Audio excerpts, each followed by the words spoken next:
سندھ کے وزیر داخلہ ضیاء الحسن لنجار کے خلاف وکلا، سیاسی جماعتیں، مذہبی جماعتیں اکٹھا ہونا شروع ہو گئی ہیں۔ ضیاء الحسن لنجار نے سندھ اسمبلی سے شراب خانوں اور جوا خانوں کے خلاف جو رکن سندھ اسمبلی جن کا تعلق متحدہ قومی موومنٹ سے اور اقلیتی برادری سے تھے، وہ جب ریزولوشن لانے کی کوشش کر رہے تھے کہ سندھ میں شراب خانوں پر پابندی عائد کی جائے، تو ضیاء الحسن لنجار نے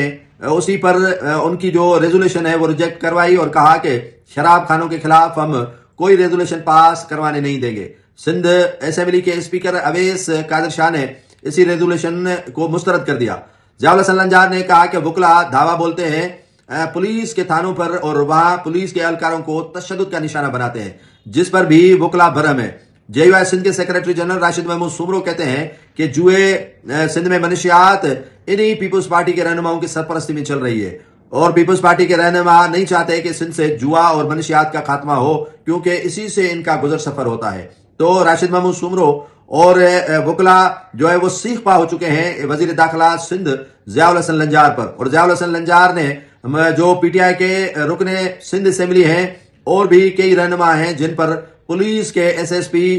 فدا حسین جاوری کی جانب سے تشدد کیا گیا ہے، اور جس کو اسد کیسر نے قومی اسمبلی کے خطاب کے دوران فدا جانور قرار دیا، اسی کے خلاف کوئی ایکشن تو نہ لے سکے، البتہ اتنا کہا کہ جو رہنماؤں پر تشدد ہوا ہے اس پر وہ معذرت خواہ ہے۔